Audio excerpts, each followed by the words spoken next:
Halo teman-teman semua, mari kita mulai kursus ini dengan modul 1 mengapa berjualan online. Nah, di modul ini teman-teman bisa ya memahami pentingnya berjualan online dan bagaimana untuk sukses di pasar online. Nah, teman-teman pasti bingung ya, kenapa sih kita mesti berjualan online? Kan bisa cuma berjualan offline aja gitu ya. Nah, coba kita bahas teman-teman ya. Nah, ini teman-teman semua nih, ada berbagai data ya, kenapa pentingnya pasar online tersebut. Pertama nih, 1 dari 5 pengguna internet tersebut ya, itu membeli secara online. Kemudian juga di Indonesia terdapat 202,6 juta yang sudah terhubung dengan internet. Besar ya. Lalu juga 87,1% itu pengguna internet itu merupakan pembeli online. Jadi teman-teman semua begitu besar ya sebenarnya konsumen online ini. Nah, teman-teman, ini juga ya terdapat berbagai data. Kenapa sih kita perlu untuk memanfaatkan platform e-commerce atau marketplace? Nah, ini juga ada ya data.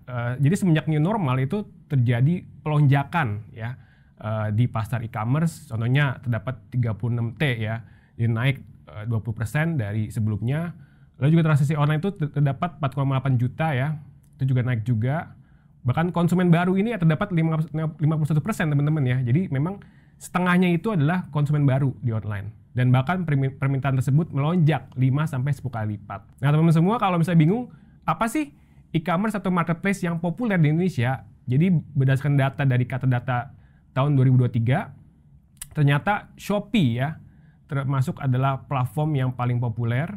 Lalu juga kedua ada Tokopedia, ya, ketiga ada Lazada. Tapi memang Shopee dan Tokopedia merupakan 2 platform e-commerce atau marketplace yang terbaik ya di Indonesia.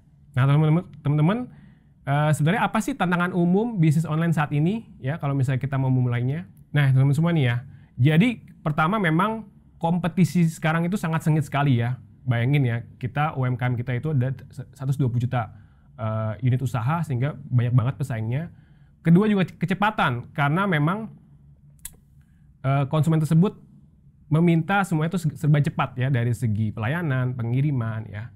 Lalu juga pasar selalu berubah-berubah nih teman-teman semua nih ya. Sekarang misalnya lagi tren makanan Korea, besok juga bisa berubah ya. Jadi kita harus selalu aware dengan berbagai tantangan tersebut. Nah, tapi teman-teman semua jangan khawatir ya, karena juga ada data nih. Kalau teman-teman semua takut, kita bisa nggak sih sebagai usaha mikro ya, itu bisa mengalahkan usaha-usaha besar di pasar online? Karena terdapat berbagai datanya dari UKM Indonesia dan juga Kompas.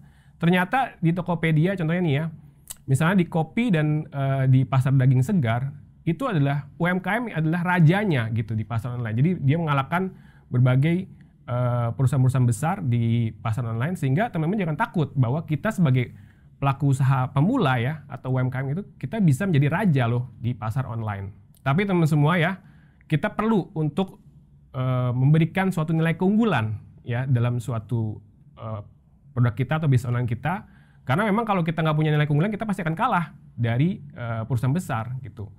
Nah, tapi juga teman-teman, selain kita bisa memanfaatkan platform digital, kita juga perlu terus untuk melakukan inovasi. Dan juga inovasi tersebut kita harus berbasis dengan data teman-teman semua ya. Nah, sebenarnya apa sih yang kita bisa lakukan ya untuk kita bisa terus untuk analisa datanya, sehingga bisa kita inovasi, sehingga kita bisa potensi nih penjualan kita di pasar online. Teman-teman semua, nah ini ada berbagai hal-hal yang perlu dianalisa buat teman-teman semua. Pertama, kira-kira apa sih kategori produk yang laku ya untuk dijual pasar online? Teman-teman bisa dicari-cari ya, apa kira-kira produk yang laku dan laris. Kedua juga, apa sih kemasan yang laku juga ya, karena packaging juga termasuk hal yang dilihat sekali oleh konsumen online. Ketiga juga harga nih, karena kita tahu ya persaingan sangat sengit. Jadi kalau harganya kita naik sedikit atau lebih mahal, ya pasti akan sensitif gitu ya. Konsumen kita juga pasti akan lari. Keempat juga ada terkait penamaan judul produk gitu ya. Nah, ini juga teman-teman harus sadar bahwa kita jangan sampai ngasal nih memberikan nama untuk judul produk kita di pasar online tersebut. Kelima juga kita ada terkait deskripsi produk, karena pasti konsumen online tersebut dia pasti akan baca tuh teman-teman semua ya, gimana deskripsi secara detail ya, sehingga mereka bisa yakin untuk membeli produk kita di pasar online. Dan terakhir pastinya foto ya, teman semua, karena pasti konsumen online tersebut dia akan lihat dari covernya, seperti apa sih produknya, gimana visualisasinya, sehingga kalau teman-teman semua nggak punya foto yang menarik, ya pasti akan kalah di pasar online.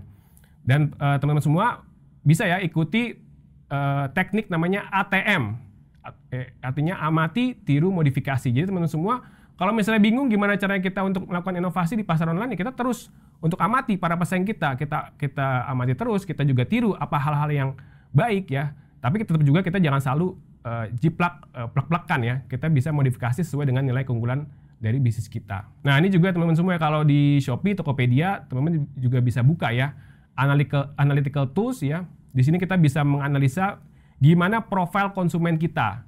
Lalu juga apa saja produk-produk yang kita laris untuk dijual, sehingga teman-teman semua bisa terus untuk menganalisa dan juga untuk bisa menang di pasar online. Nah itu teman-teman semua di modul 1 ini. Semoga di sini teman-teman semua bisa sadar ya betapa pentingnya berjualan di pasar online, sehingga teman-teman semua bisa termotivasi untuk bisa mulai berjualan dan juga bisa mengembangkan bisnis online tersebut. Sampai ketemu di modul kedua.